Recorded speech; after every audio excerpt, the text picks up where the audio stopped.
बचाओ बचाओ, भेड़िया आया, भेड़िया आया। कोई जोर जोर से चिल्ला रहा था।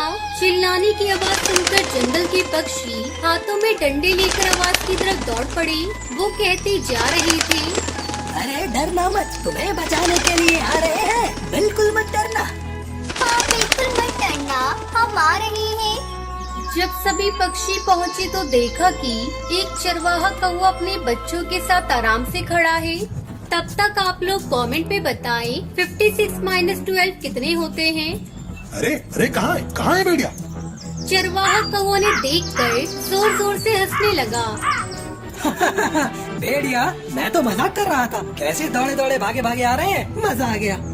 जंगल वालों को उसके इस मजाक पर बहुत गुस्सा आया और एक पक्षी बोला, तुम्हारे लिए ये हंसने की बात है, भला हम तुम्हारे लिए कितने चिंतित थे और तुम यहाँ केवल बातें बना रहे हो।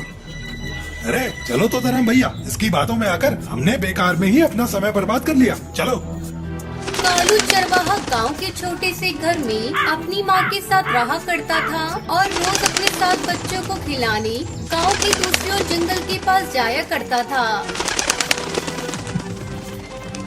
वो अक्सर सोचा करता था कि ये बच्चों को खिलाना भी कितना उबाऊ काम है। इसलिए वो रोज खुद का मनोरंजन करने के लिए नए नए नुस्खे आजमाता रहता था।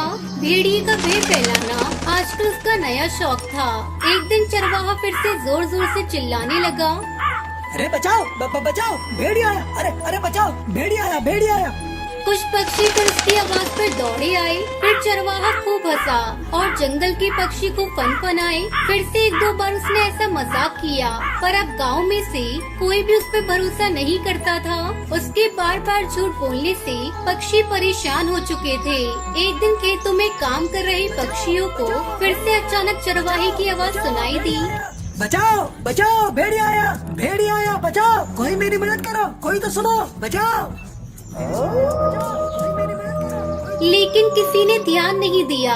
आपस में वो कह रहे थे, इसको तो आदत पड़ गई है हमें परेशान करने की, फालतू समझ रखा है इसने हमें। अरे बचाओ, कोई तो बचाओ, अरे बचाओ, कोई मुझे बचाओ। आवाज धीमी पड़ती जा रही थी। भेड़ियों को करीब आता देखकर उसकी आवाज बंद हो गई।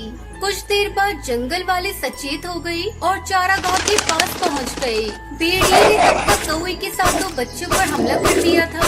चरवाहा घबराया हुआ पेड़ पर छुपा बैठा था। किसी तरह उसने अपनी जान तो बचा ली, पर अपने प्यारे बच्चों से हाथ धो बैठा। उसे अपनी गलती का एहसास हो चुका था। बार बार झूठ बोलने के कारण ही किसी ने उस पर भरोसा नहीं किया था। तो बच्चों, इस कहानी से हमें सीख मिलती है कि हमें कभी झूठ नहीं बोलना चाहिए। जिसने झूठ कभी न बोला